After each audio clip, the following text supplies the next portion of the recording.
Dear students, Sai Ram to you all. Welcome to this session on market equilibrium. Let us discuss the simultaneous shift in demand and supply in the opposite direction.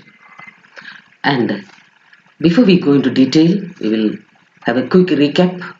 The causes for shift in demand and supply curves we have studied in our previous lessons, and the same causes or the reasons for shift in demand and supply curve will apply for this today's session also.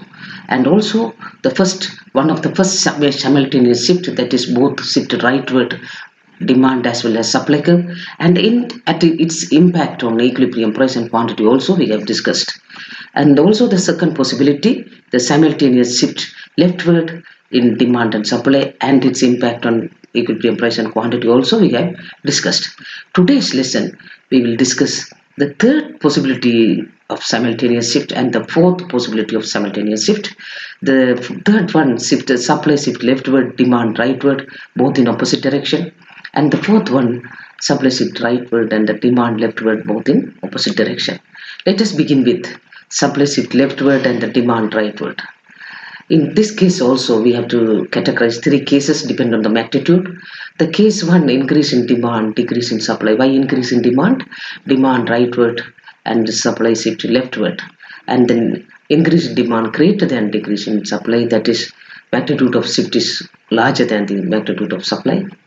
And the increase in demand less than decrease in supply. Here increase in demand, the shift in increase in demand magnitude is less than the shift in decrease in supply magnitude of shift in supply.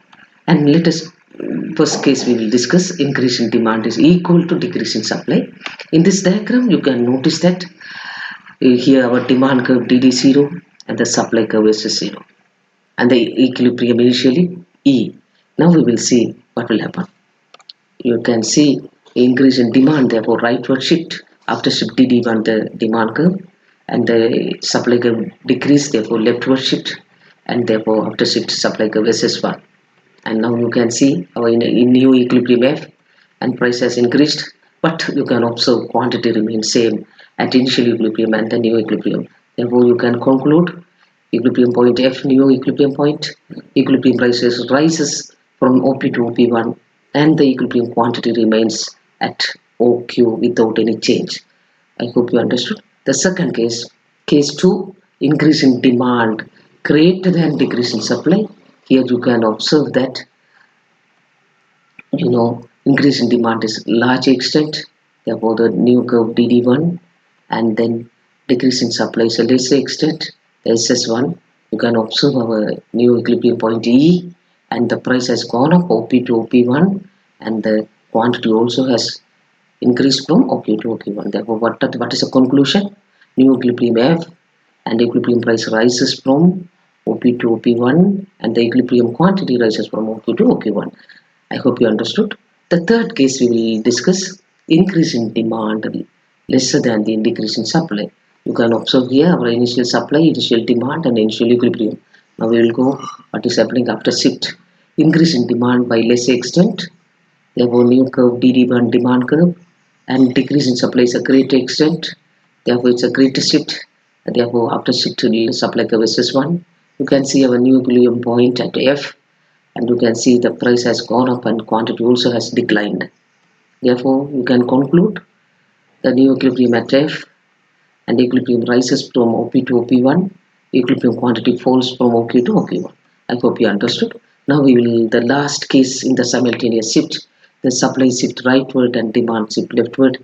Again we can identify three cases depend on the magnitude.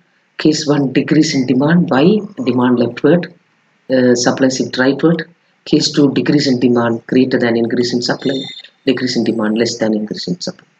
You can see the diagram, our original DD and the original supply curve is explained here and the initial equilibrium. And now we can see decrease in demand. You can see when we say decrease in demand, leftward shift, after shift new demand curve DD1, and increase in supply, rightward shift, increase in SS1, the new supply curve, and the equilibrium price, new equilibrium at F, and you can conclude that at F new equilibrium, the price falls from OP to OP1, and by the supply increases, therefore price falls, and also equilibrium quantity remains same because the decrease in demand is equal to increase in supply. I hope you understood. And the case 2, decrease in demand greater than increase in supply. What you will do when the demand decrease, you know what will happen. You know it is a decrease in demand, therefore in inward shift or leftward shift. Therefore after shift DD1, and then increase in supply, rightward shift SS1, and then the price has declined because there's no demand, decrease demand, demand decrease, therefore price will, or logically only you can say without any diagram, price will decline, and also quantity also declined from OQ to OQ1. Therefore what you can conclude, at new equilibrium F, equilibrium price falls from OP to OP1, equilibrium quantity falls from OQ to OQ1. I hope you understood. The last case, case 3, decrease in demand less than the increase in supply. Again, you can see the leftward shift but in a lesser extent. New curve after DD1 after shift, and then you can see the increase in supply by the large extent, and the new curve SS1, and the new equilibrium FF, and you can see the price also has come down, quantity increased because supply have increased, because increase in supply, price has declined. And new equilibrium at F, you can see equilibrium price falls from OP to OP1, and equilibrium quantity rises from OQ to OQ1. And here we are going to summarize all the possibilities of simultaneous shift, because this question being asked in the examination to prepare a table, and this is the first table. The first one, leftward, both supply also shift leftward, demand also shift leftward simultaneously, and then quantity decreases, we have seen with the diagram, and the price is indeterminate or ambiguous because may increase, may decrease, or remain unchanged. The second possibility, the rightward, demand also rightward, supply also rightward, quantity increase, but price again indeterminate or ambiguous because may increase or decrease or remain unchanged. And the third possibility, leftward and rightward, just now we have seen opposite direction. Here quantity become indeterminate or ambiguous because may increase, decrease, or remain unchanged based on the magnitude, and the price decrease. The fourth one, the rightward and leftward, just left we finished that quantity, all here also ambiguous or indeterminate based on the magnitude, price increases. Finished. Now you have to attend or to do this as assumptions assignment, and please complete this assignment. Thank you. Be good, do good, see good. Sai Ram to you all.